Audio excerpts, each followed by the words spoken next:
Hello, everybody. My name is Hugh Hunter. This is my session for NCTE's 2021 annual conference. I appreciate you all being here. I'd like to do a physical description of myself before we get started with the session, and then I'll do more introduction and get into the content. I am a dark-skinned Black man with shoulder-length hair that's twisted into locks, a mustache, and a goatee. And I'm wearing a black hoodie with an orange logo of a woman with a basketball. Shout out to the WNBA.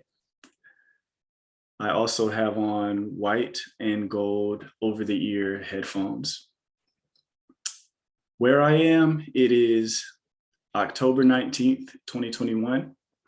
But I appreciate you joining my session. I hope that wherever and whenever this seminar finds you, that you're in a good place with an open mind and an open heart and ready to make change. So without further ado, I will share my presentation screen and start going through my content.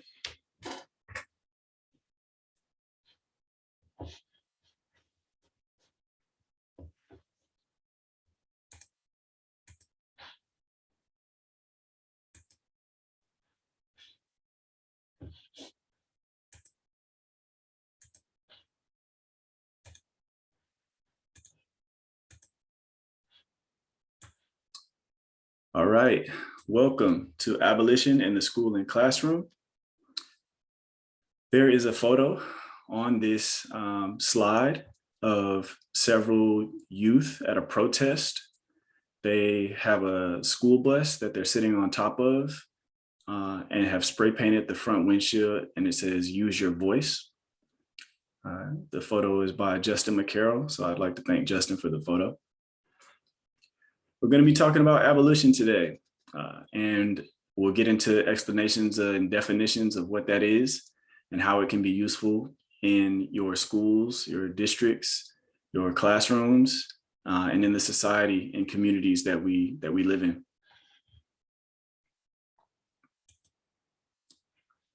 So this is a slide about me. There's a picture of me at a protest, holding a sign, marching with a group of other people. This photo is also by Justin McCarroll. I was born and raised in Atlanta, Georgia, which I like to take a moment to acknowledge that before it was Atlanta or anything else, it was Muskogee land, will always be Muskogee land. I have been writing for teenagers, writing fiction for maybe 5 or 6 years at this point. I started off self-publishing. My second book, called Torment in 2018, is an exploration of mental health of a young adult, a young Black male in a rural community. Forthcoming, I have a trilogy of middle grade sci fantasy books under the title Futureland, the first one coming from Random House in fall of next year, 2022. I also have a young adult romance novel to be expected from FSG, which is a Macmillan Kids imprint, in the spring of 2023. I'm a 21-22 Penn Faulkner writer in residence, working specifically with a DC area school on a social justice writing project. And I'm an abolitionist community organizer. So that's a little bit about me. I'm really happy to be here with y'all. It's been kind of like a dream to present at NCTE. So once again, thank you for being here, and we'll keep it rolling. This slide is about the organizing that I do. There's also a photo on this slide. It is a similar bus that has been spray painted, and there are 6 or 7 youth who are both inside the bus and on top of it. One has a sign, one is hanging out of the window with a sign that says, "I stand with you." Thanks to Justin McCarroll for the photo once again. In terms of the organizing that I do here in Atlanta, just so you know the lens from which I'm speaking, my collective does a lot of mutual aid. So working to resource ourselves and the people that we live around with capital and power in many ways that can be defined, and also with knowledge in order to shift material conditions. So that might look like a grocery hotline in some places. In other places, it might look like money for transportation services. It really just depends on the needs of the community. We're also focused on leadership development, meeting people where they are. Our style of organizing is not to come into communities and to push our agenda and make change. We want to empower people to make change in their own ecosystems and in their own spheres, as we learn beside them and continue to upskill ourselves as well.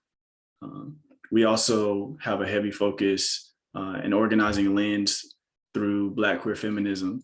So going into the tradition and legacy of Black queer feminists across time, and specifically moving work in a way that centers those on the margins of the margins, the most oppressed folks who are at the intersection of numerous identities that face different kind of violence from the state.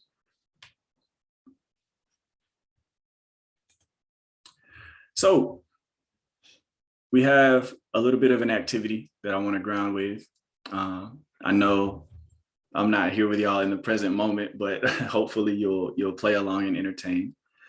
I'm going to put 3 minutes on a timer over here and turn my camera off. And I want you to take those 3 minutes to jot some things down. But the question is, what does abolition mean to you? When you hear the word, what do you think of? So once again, what does abolition mean to you? And when you hear the word, what do you think of? I'm going to just set a timer for 3 minutes so that hopefully, as you're watching this presentation, you can actually follow along with the prompt. And then I'll be back in 3 minutes to continue the session.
All right, I'm back.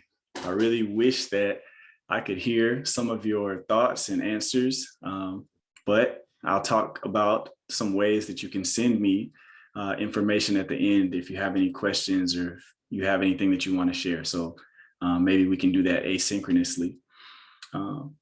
It may seem like I've sort of buried the lead here, but hopefully at the end of this session, you'll have not only a grounding for abolition, an understanding of it, which we're about to get into, but also some practical applications, a little bit of history, a little bit of the current practice, both in schools and outside of schools. And you'll have some tips on how you can utilize abolitionist principles on an everyday basis in your school environment to create a more equitable environment, a safer environment, and a decolonized environment, one that seeks to push back against the violent heritage that comes through our government entities in this nation. So you've answered the question. Now it's time for me to give you an answer. So on this slide, there is a photo of Sojourner Truth, a Black woman with a white bonnet on and some really snazzy gear. I don't even know what all of these clothes are called, honestly, but like a waistcoat and then an overcoat as well, looking very majestic. This photo is courtesy of the New York Public Library's Public Domain Archive. So I wanted to talk about a few Black women that were abolitionists in the sense of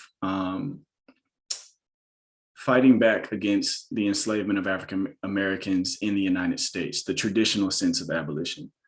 We hear about Harriet Tubman and we hear about Sojourner Truth, but there were so many abolitionists and so many of them Black women that don't always get recognition when we go through the history. So Maria W. Stewart is the first woman to address a public audience of women and men that we have on record. And it was a speech about abolishing slavery. She was also a contributor to The Liberator, which was the publication, William Lloyd Garrison's publication, that was an outspoken abolitionist publication. The Fortin women, Charlotte, the mother, Sarah, Margaretta, Harriet, and then little Charlotte, a daughter named Charlotte. Black women that funded the abolitionist movement in those times, assisted runaway people, and also organized informational fairs and petition drives to try to push back and resist against slavery in more political methods. Sarah Parker Redmond, she made her first speech against slavery at just 16 years old. And so when we're thinking about abolition in the current times, I think it's also important to remember our legacy of resistance always includes some of the youngest members of our community. And when I think about the work that you all do every day with young people, I think that they are ready to create a new and better world. And it's usually us, the adults, that need to prepare and ready ourselves to be able to accept our role in creating a new and better world. Either way, Sarah Parker Redmond made her first speech against slavery at 16 years old. Throughout her life, she also connected with international groups to garner support for the abolition movement in the United States. So after all this talk about abolition, what is it? This definition comes to us by way of critical resistance, and amazing, phenomenal organization. I will also include in the supplemental materials the longer version of this definition and a link to Critical Resistance's website. Their definition, or at least a component of it, is that PIC abolition, so when I say PIC, we mean prison industrial complex, Prison industrial complex abolition is a political vision with the goal of eliminating imprisonment, policing, and surveillance, and creating lasting alternatives to punishment and imprisonment. An abolitionist vision means that we must build models today that can represent how we want to live in the future. So if I had to boil it down to just sort of two statements, there's the elimination of these carceral aspects of our society. And then there's creating a model and a vision for what we can replace those things with, or not necessarily replace them, but how we can build a community that gets to what the essence of those things was alleged to be, right? Safety and protection. How can we create things that actually serve those needs and manage them in a way that is not oppressive? So breaking down the different pieces of what abolition is looking to destroy.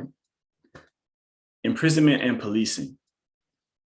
I know it sounds pretty simple. We have all sorts of carceral facilities, jails, prisons, detention centers. But I want folks to try to also relate this to our everyday lives.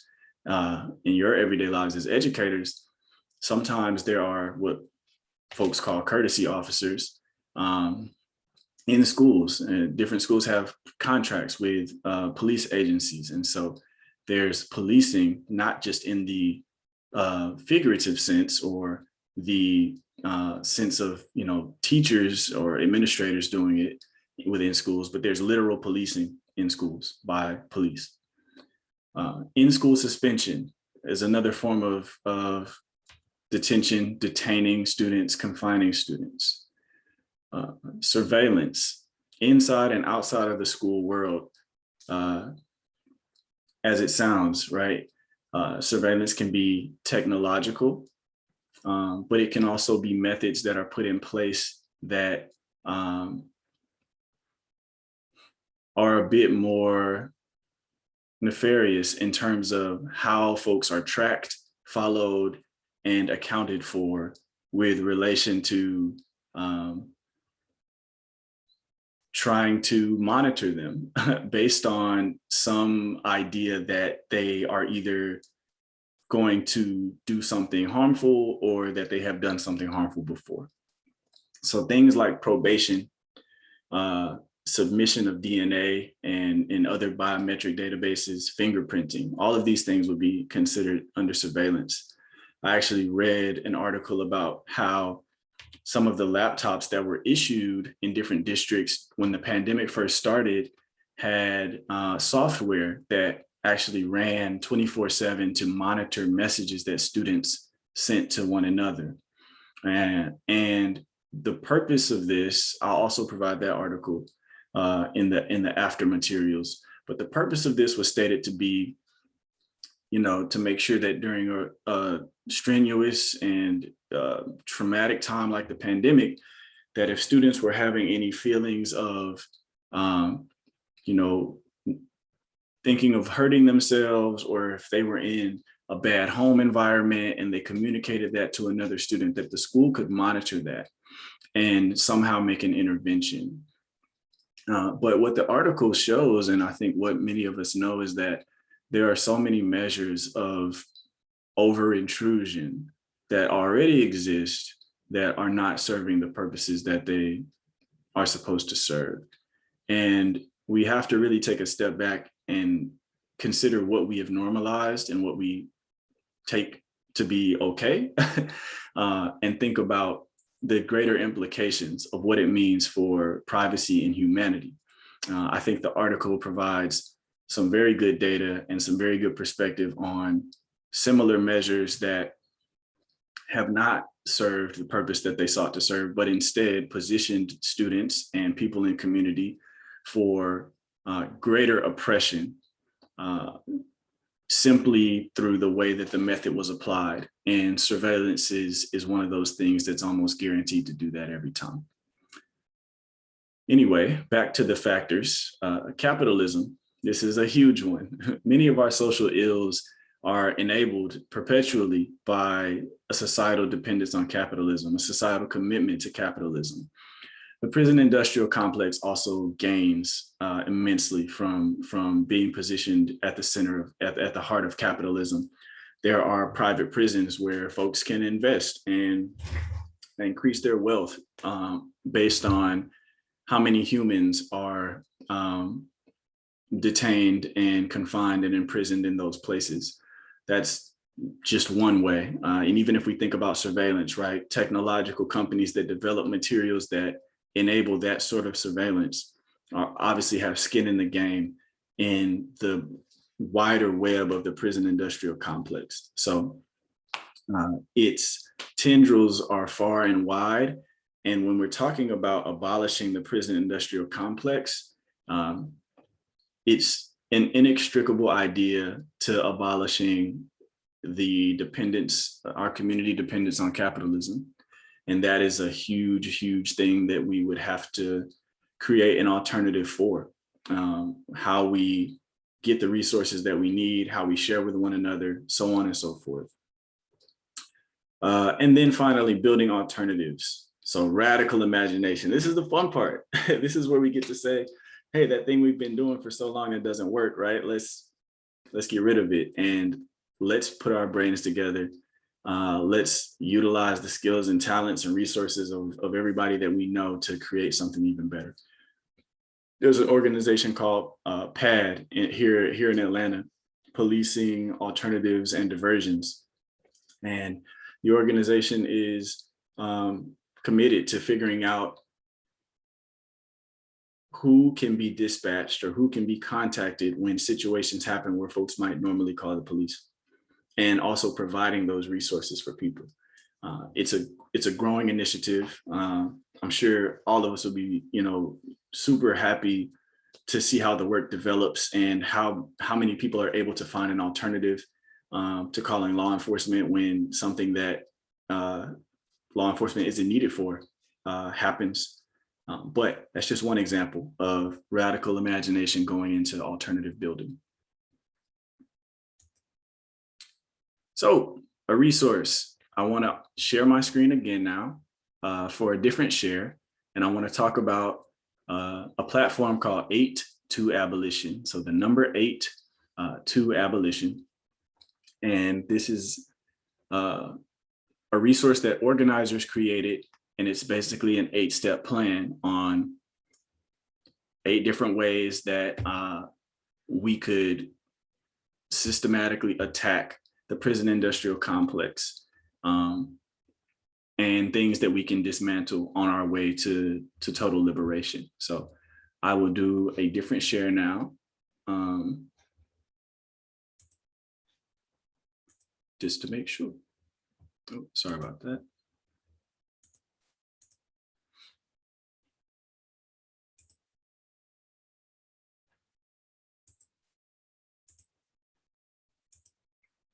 All right, here we go. So this is the site, 8toabolition.com. It'll also be in the supplemental materials that I provide. So they have a bit of an introduction up here with, once again, some great links to some great documents and articles. So please, it says download the PDF, like download the PDF. Do it, read as much as you can. There's a wealth of knowledge here. Once again, some really great organizers that put this together. Here are the steps, and I'm not going to talk through all of them. I just wanted to sort of preview this for y'all, but I'm going to focus in on one of them. So step 1, defund the police, which I know is something that a lot of folks have heard by now related to a lot of different movements across the nation. 2, demilitarize communities. 3, remove police from schools, and we'll come back to that one. 4, free people from jails and prisons. 5, repeal laws that criminalize survival. 6, invest in community self-governance.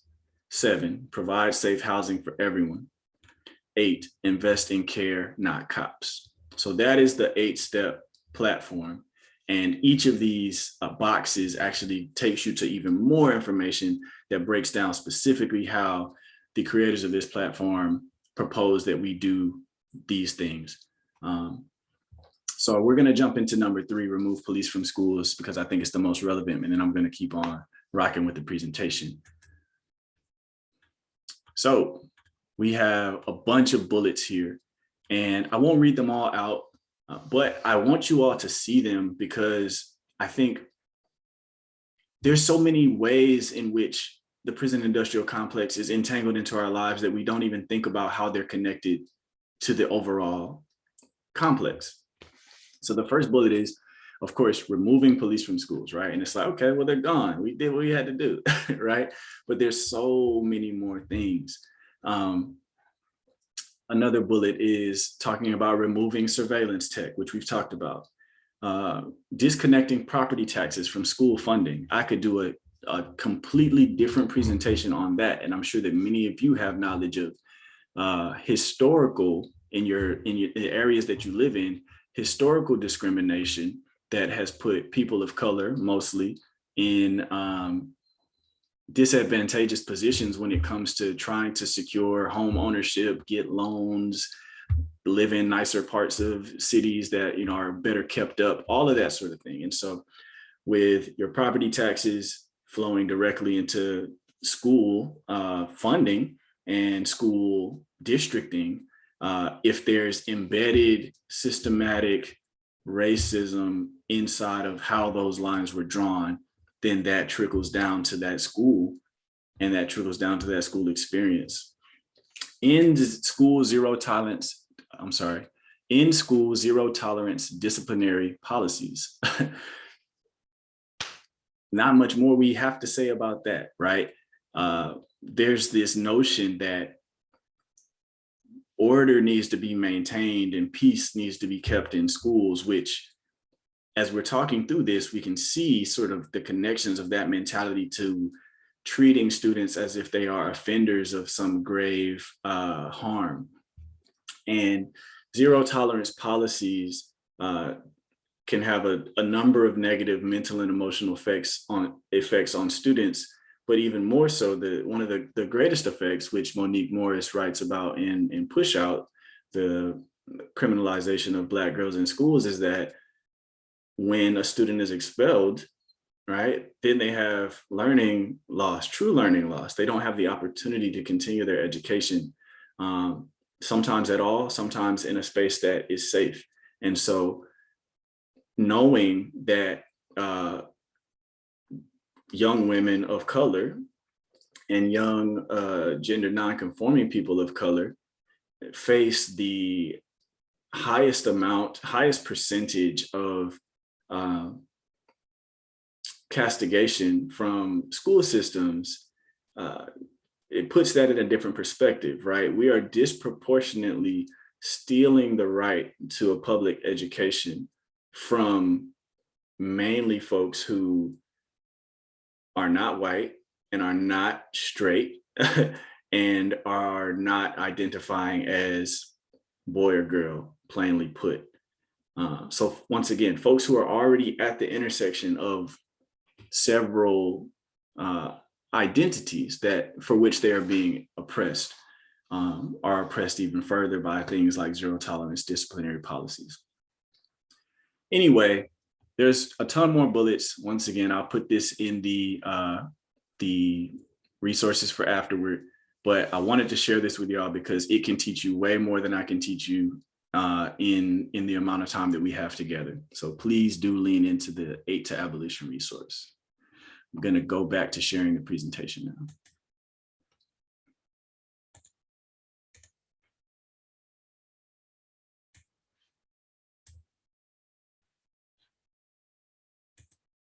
Okay, I think we are on the right screen. Let me just make sure, because I don't want any mishaps. Okay, I think we're good. All right, so a case study is what I would like to share now. We've talked a little bit about abolition as it relates to the community at large. We've done a dip of our toe into what abolition looks like in the school system. And now I want to talk about how one school actually leaned in even further to abolition and were able to create a plan and start implementing things that transform their school for the better, as far as the data can tell us. So this is about Paul Robeson High School in Chicago. The expanded version of the information will also be in your session materials. But it's worth noting that I Googled transformative justice, abolition, reparative justice, restorative justice in school case study. And I found dozens and dozens. I was looking for this specific one, but I found dozens and dozens of cities and schools where this sort of practice has been implemented.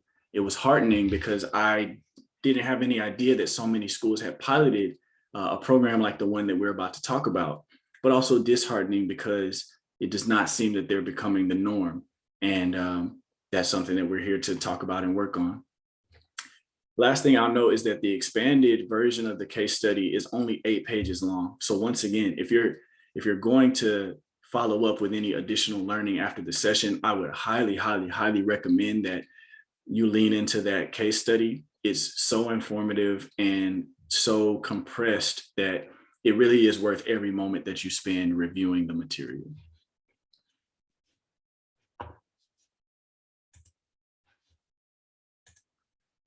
So I'll read this text block that basically just gives a summary of the study. It says, this case study lays out the implementation of restorative justice practices from 2014 to 2017 at Robeson High School in Chicago, Illinois.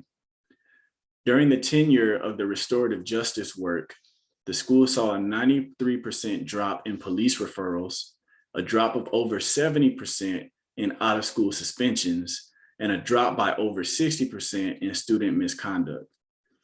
Robeson also went from the lowest ranking, number 1, to the highest, number 5, in My Voice, My School student surveys. The school also climbed from a category 3 to a category 2. I'm not exactly sure what that means, but looks like it's better. The restorative justice work at the school was implemented in partnership with Alternatives. And so Alternatives is almost like a consultancy. I want to do a quick grounding for restorative justice. I owe it more time, but just so that everything that I say next makes sense. Restorative justice is basically an alternative to what we would commonly consider punitive justice. So instead of this student did something wrong, and here's the due punishment for that, it's a way to look at some type of hurt or harm was caused, and how can we have a non-punitive approach that will restore justice, humanity, or resolve the conflict or the issue, but not not damage, not have the intention to damage the student that caused the harm, and not to further damage the other party that may have been harmed. So these stats that you see on this sort of breakdown, these came from things like classroom management strategies, talking circles to build relationships before conflicts arise, and then restorative conversations to immediately address conflicts. They also did peace circles and peer conferencing to facilitate accountability and repair damaged relationships. So those are some of the things that they put in practice on these principles to not only build a better community, which is good in and of itself, but to also help preempt any issues, and then a totally different methodology and praxis of like how to deal with the issues when they arose. So here's this is actually a snapshot from the material that I provide, the 8-page document. And it talks about, I'm not going to read the whole thing, but it basically goes through the work that it took to implement this restorative justice system in Robeson High School. It says it impacted about 260 students over a 3-year period.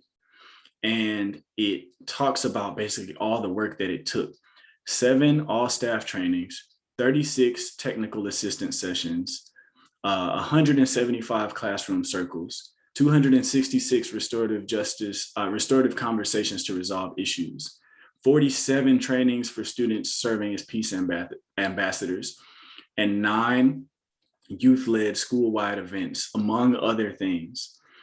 We have some quotes here, and I'll read one of them from a student that says, "I was skeptical about peace circles. I did not see their value until the end of last school year when we did a peace circle as teachers." This is from a teacher, I'm sorry. "The conversation, connectedness, and camaraderie that came out of it helped me look at peers differently." So I wanted to add this slide because I think it's important to name that when we talk about abolishing, usually as abolitionists, the pushback we get is, okay, well, what happens after it's gone? After people aren't in jail and prison anymore, what do we do with the folks who committed the most horrendous crimes? You know, and these questions get thrown at us as if like all the answers for what might be better are necessary before we get rid of the thing that's not working, right? I want us to really ground ourselves in that. You don't have to know exactly what things will look like. Eliminating the negative is more important in the short term than having the perfect solution. So you want to eliminate the thing that's causing the pain and the negative effect, and then we'll work together as a community to get to the alternative, the better future. But I wanted to include this slide because I wanted to show how much work it takes. This is years and years of work in the making, right? It took years and years and years for Robeson to get probably to the level that they were at in terms of those categories and those poor student surveys and the culture and the punitive practices there. That didn't happen on the first day. I'm positive that administrators didn't come and teachers didn't come in and say, "Oh, this is a problem school. We don't know who these kids are, but they're going to give us trouble and we're going to rule with an iron fist from day one," right? It happened over time. And so we have to give ourselves the grace and time to create solutions that have just as much intention and grounding as the problem. that we've spent enough time to build a solution that is comparable to how the problem has been able to grow over so long. And so if you choose to engage in this work, or if you're already engaged in this work, I think it's worth noting that it is the marathon of marathons. This is lifetime upon lifetime, generation upon generation of work. And even to have something like this, where you move the needle in 3 years, you know, year 4 and then year 5, it takes work, and it takes work from a lot of people for a long time. And that's not something that's supposed to be discouraging. It's something that is a reality that we should be honest about, so that as we prepare to commit to work like this, we know what it'll take to not only sustain, but to succeed. All right, so now that we've talked about that case study, I actually want to share something that I gathered. And thank you to all of the teachers who supported me with getting this information. But I surveyed about 30 students from different places in America about their schools from 6th grade through 12th grade. And what we're about to read next are literally excerpts of statements that they gave, where they characterize their schools and what they feel about them, how they feel about the environments. So I think this is a powerful way for us to include student voices. Their students are all anonymized, but I didn't want to just talk to y'all from my perspective the whole time. I wanted you to hear, you know, how students view these schools that they attend, even if they don't say these things out loud, even if nobody ever asks them while they're in the school environment. I thought it would be a good grounding for all of us adults to hear from them specifically, how they feel about these environments. So they're just 5 or 6 different statements, and I'll read them all out.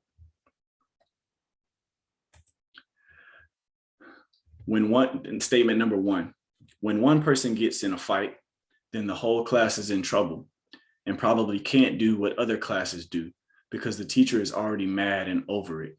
Like if a prisoner gets in trouble, the cops take it out on them.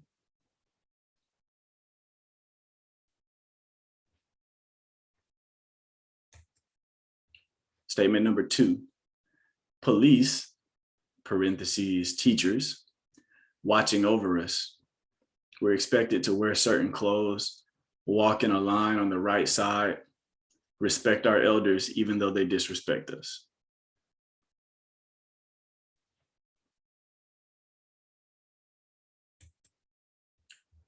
Statement number 3. I really don't see the punishment system in the best light. Detention, suspensions, sit out in the hallway. Chances are, unless they meaning student, unless they really didn't mean it, I really believe that you have to take the root out of problems, because if you don't handle it where it matters, it won't matter at all. Factors that a student can't control: home life, disability, sexuality, gender, can make it hard for school officials to help them with. Taking care of the root is too much of a hassle, so they deal out the same punishments like candy, like black and white. They think every student can be dealt with using the same punishment. It's disappointing, honestly.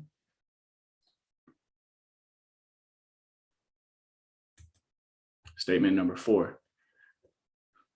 Our school has a police officer that monitors this facility from before school starts to after the school closes.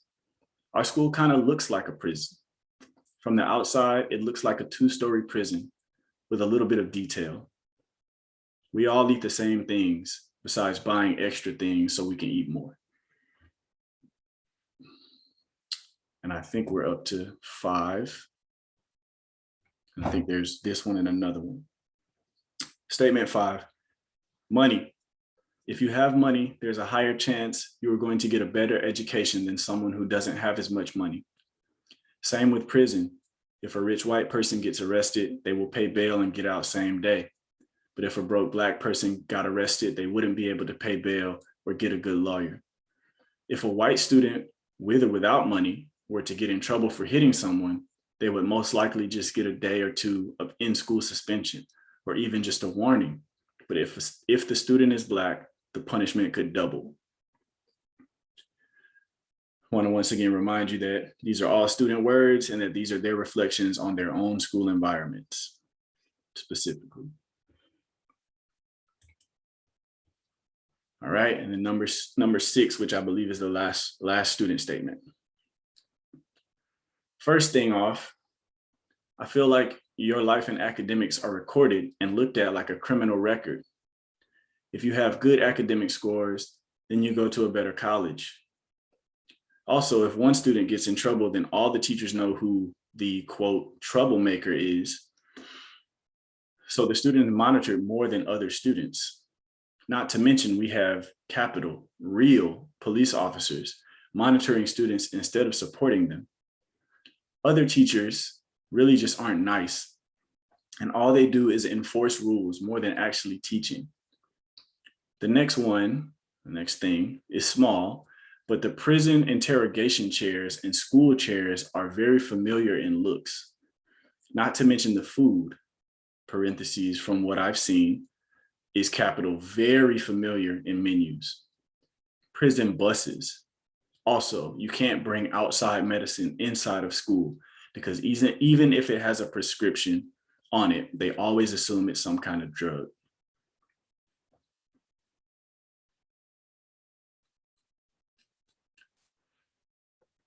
I won't give too much more voiceover to these. I think they speak strongly enough for themselves.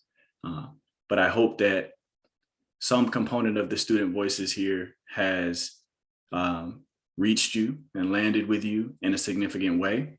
And once again, thank you to all the teachers and students that collaborated to help me make this a part of the presentation.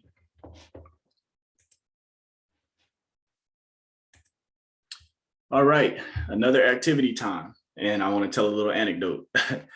I actually went to do a school visit as an author to talk to some 7th graders years ago. And I was walking through the halls and I was seeing these posters everywhere. And I'm looking, I'm like, oh, these posters look kind of funny. You know, it's not student art. It's not, events that are coming up. It's not anything that looks like festive. So I stopped in the hallway as my guide was walking me around, and I took a closer look at the poster. And what was on the poster was this, the screenshot that I've added, which is the definition, the legal definition for simple battery in Georgia, here in the state of Georgia. A person commits the offense of simple battery when he or she either, one, intentionally makes physical contact of an insulting or provoking nature with a person of another, or two, intentionally causes physical harm to another. There were dozens of posters with the legal definition of simple battery plastered onto every corner that you could turn in the school. And their logic was, hey, we have a lot of fights. We have a lot of students that don't know how to keep their hands to themselves. So we want to show them the potential repercussions of something like this. And it sank my entire heart, because there are better ways. There are better ways to help students understand respect, to help students understand consent, to help students understand personal space and boundaries. And so that's in abolition, a lot of times we have this catchphrase where we say, abolish the cop in your head. And I think this is one of those moments, right? We are conditioned in this society in its current state to believe in punitive measures. When people do harm, we say, yeah, put them in jail, right? Because that's what we know, and that's what authority has told us is the successful way. In another presentation that's not about school and it's just about abolition, I have a lot of debatable points for that too. But the point of this statement is to say, we have to unlearn our own thinking around the value and the purpose of punitive measures, because that's how we get up to things like this, to a student showing up every day, seeing a legal definition for something that could send them to jail in an environment that's supposed to be a learning environment, right? So we have another activity. I'm going to give another 3 minutes, which is not a long time, but you can extend it if you'd wish on your own time. And I want you to just jot down some ideas for a better poster that you could create that will help students understand the importance of respecting boundaries and treating one another with care. I say here to dream for content and creation. So don't only think about what should go on the poster, also think about what the process could be of creating the better poster. And I'll give 3 minutes off camera, and then I will come back and we'll move to the last section of the presentations. Thank y'all for rocking with me for this long. We're almost home.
All right. Cool. Mic's still on. I can still be heard. I was having a little bit of trouble over here making sure that I wasn't muted, but we're good. Hopefully you have some thoughts that begin to bubble up. Once again, I will provide my contact information afterward. So I'll be really excited if anybody wants to send me the different poster ideas that they came up with. All right, finally, what you came here for, abolition in your school and your classroom, right? So just to recap to this point, you met me. I talked to you a little bit about what I do. I talked to you a little bit about the history of abolition. And then I talked to you about some different ways that it has been used in schools to create better environments.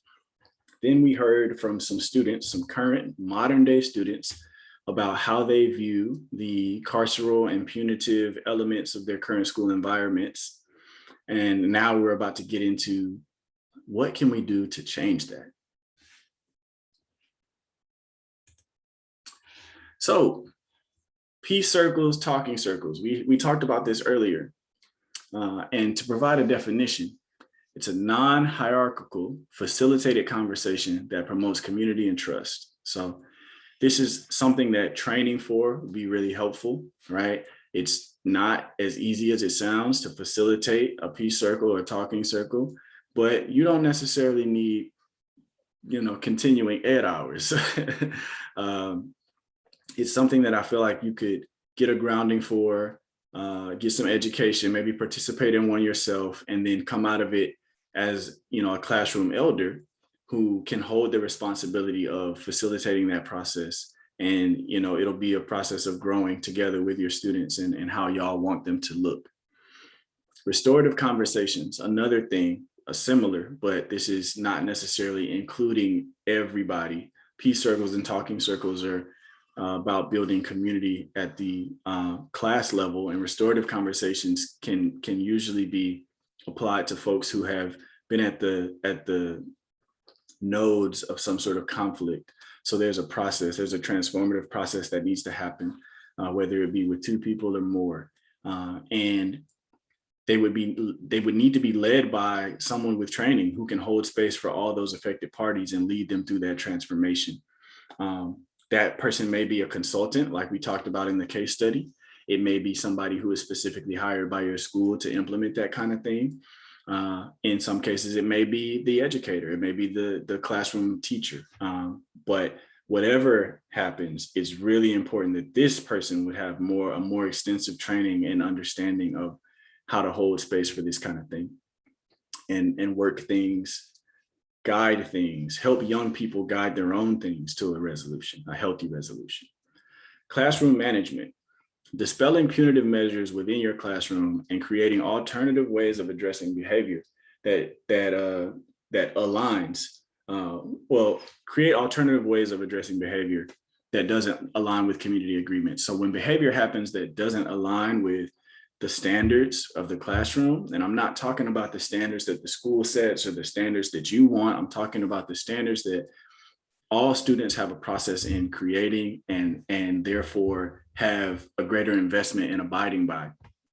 Can be a really, really powerful practice to do community agreements and with your class at the beginning of the year and have everybody put in, this is the kind of community I want to be in, right? But when that stuff doesn't happen or fails to happen, figuring out ways of managing around those issues without sitting people in the hallway or sending them to the principal's office can really do wonders, right? It's like you can strike fear into students with how an example is made out of another student. You can also severely dishearten a student depending on what sort of technique you use to address their behavior. And so classroom management, figuring out ways to bring that into a healthier praxis is a really, really radical technique. Space decolonization. This is one of my favorite, one that doesn't get talked about a lot, but We heard students say that their schools look like prisons. Their classrooms maybe look like places that aren't very fun to learn. So I know that there can be school by school restrictions on this kind of thing, but these are all just things to consider, right? What environment does the physical space of your classroom create?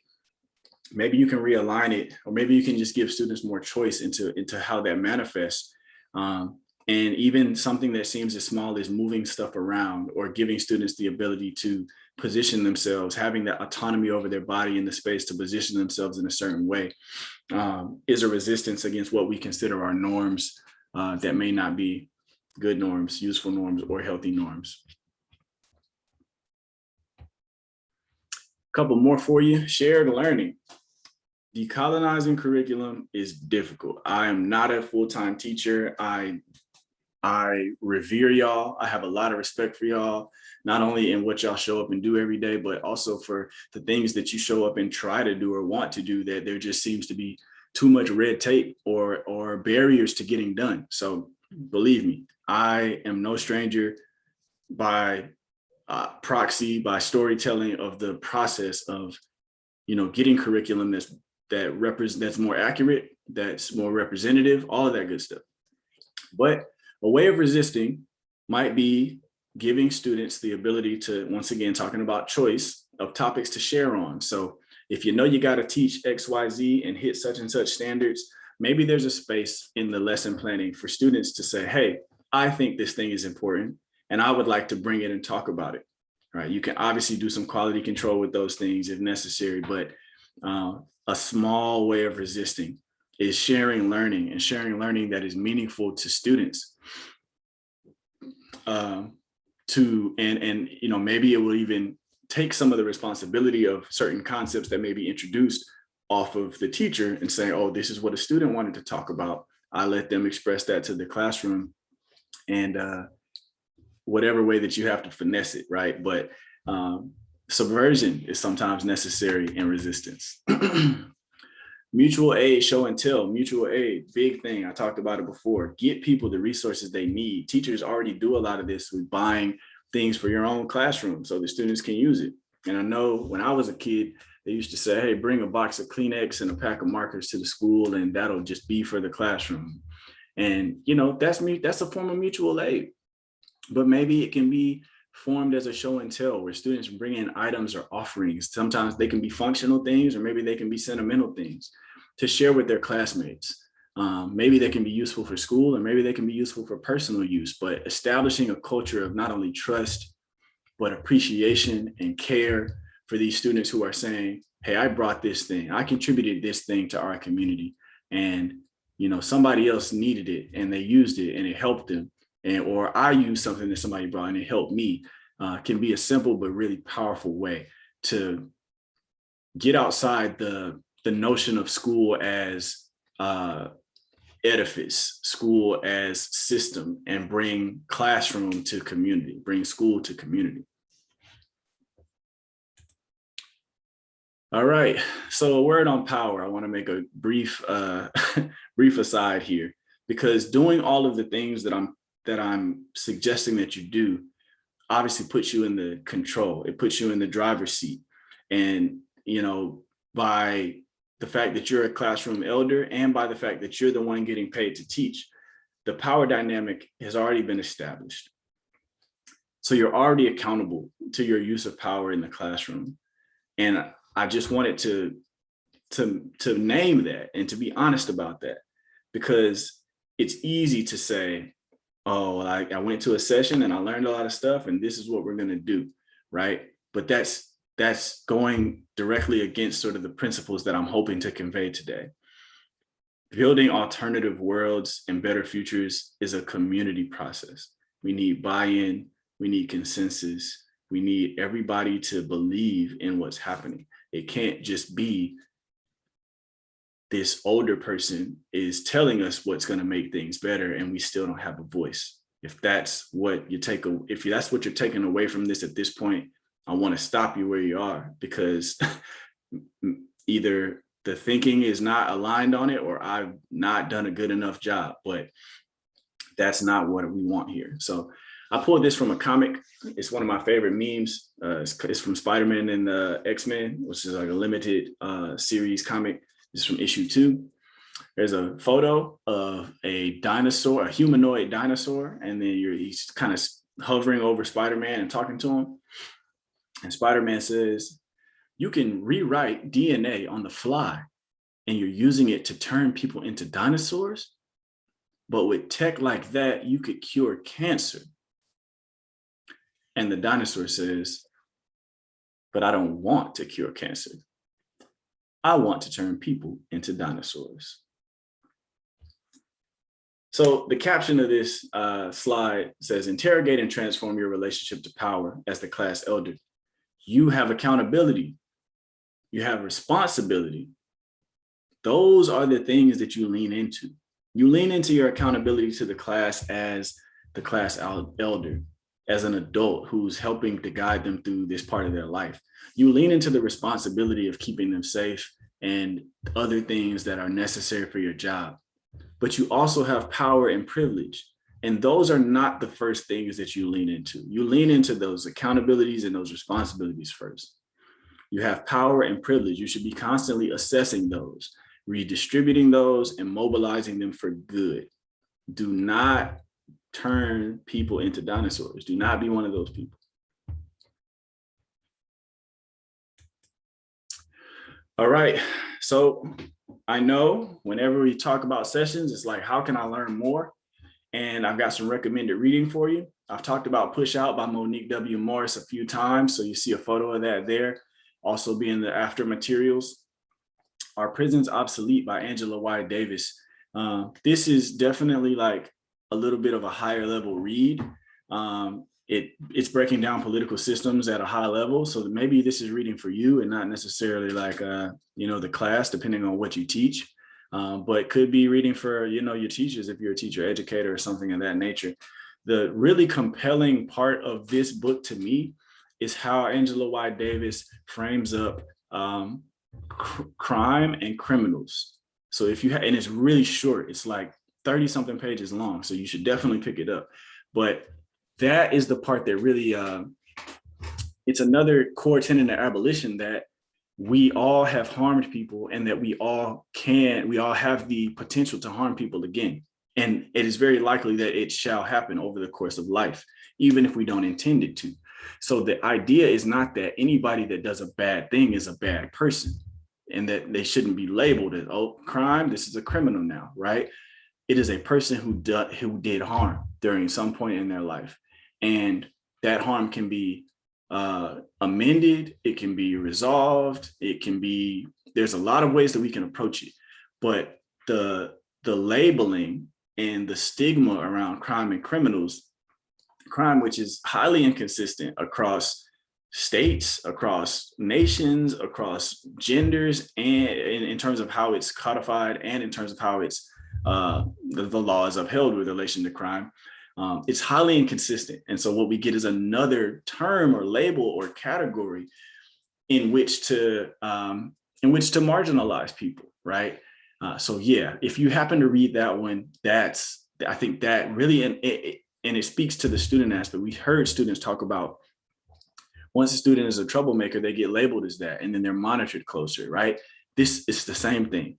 It's the same thing. So decolonizing our thoughts, abolishing that cop in our head as it relates to, oh, that student got suspended last year, we need to keep an eye on them, right? Like, we probably need to support them. Let's move with that first.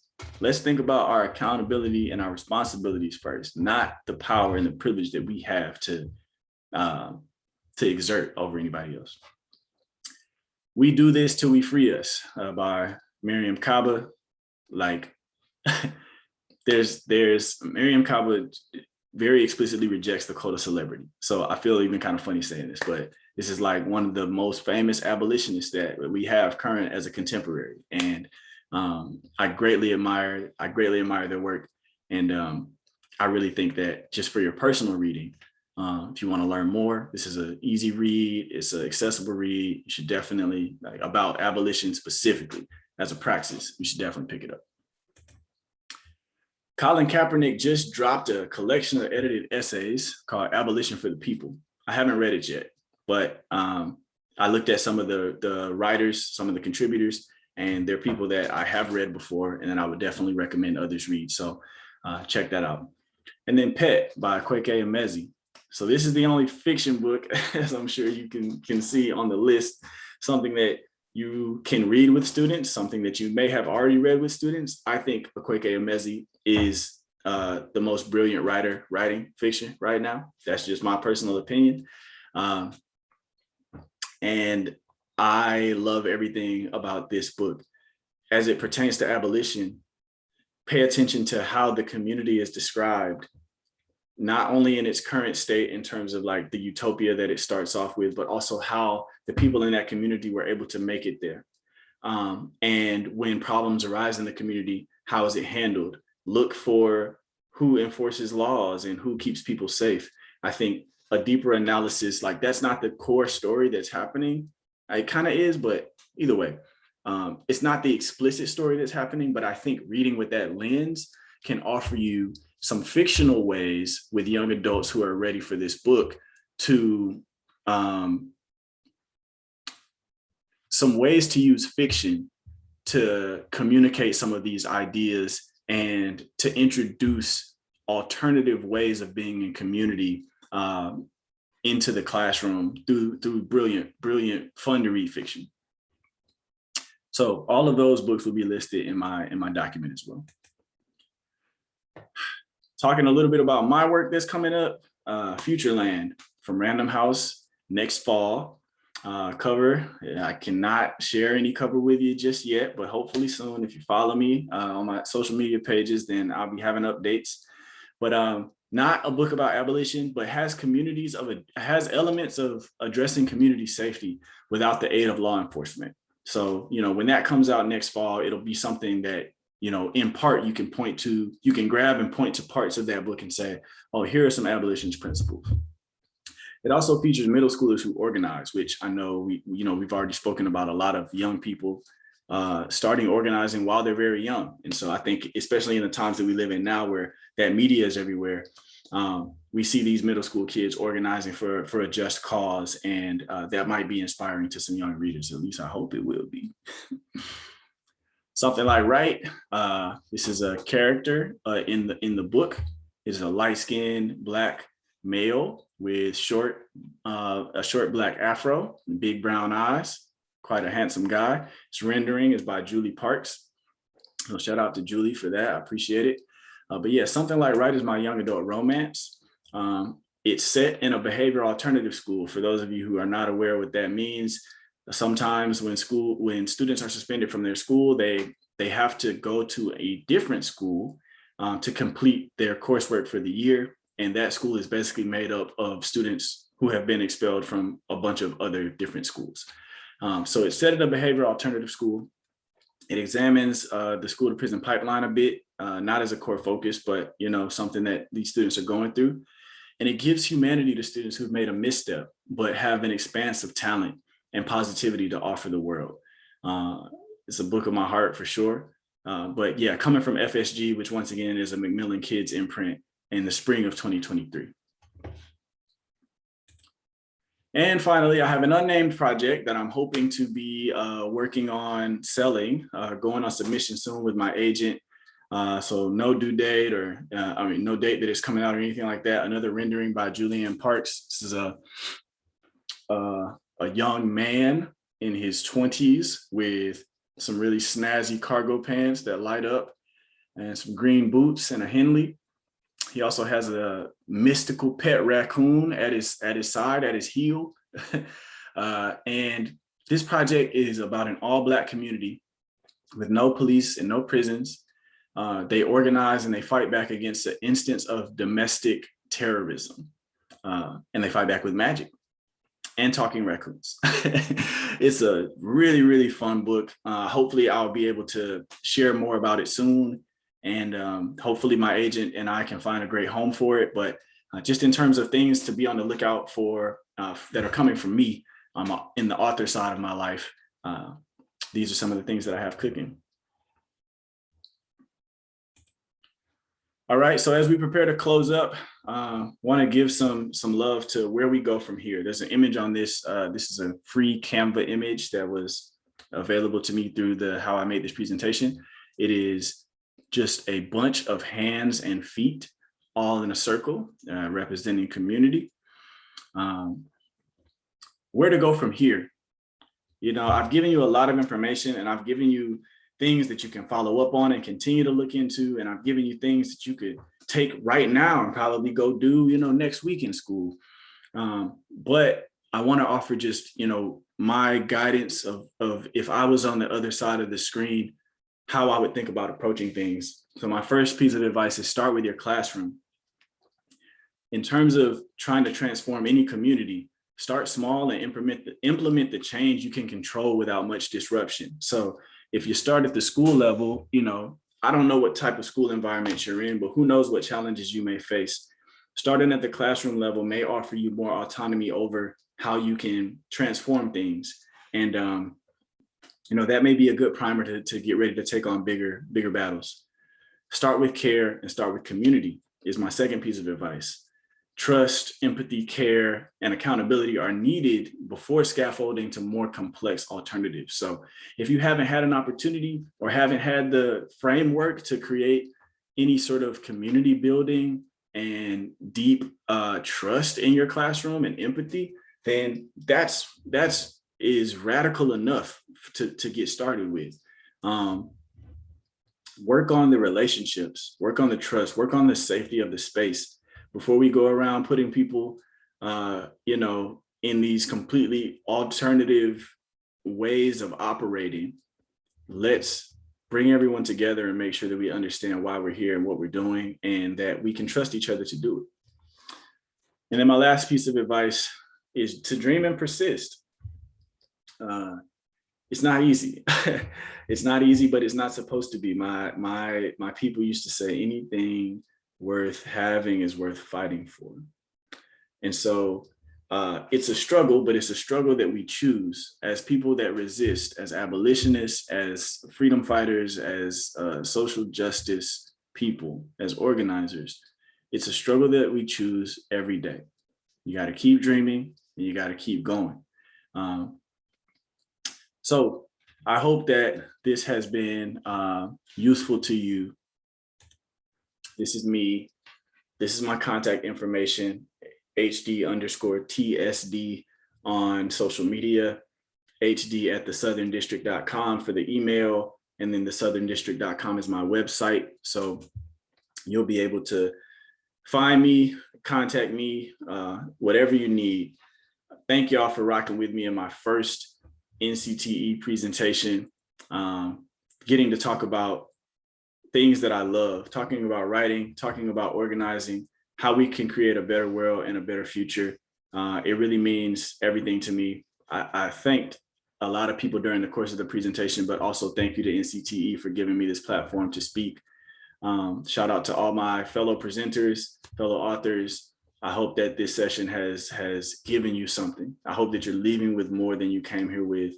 And I really hope to hear from you. You know, I know folks are like, oh yeah, reach out to me afterwards, but I really mean it. I would love to get messages, would love to continue the dialogue and to help out however I can, you know, if my help is needed or desired. So sending all of you throughout space time into the future, love and strength.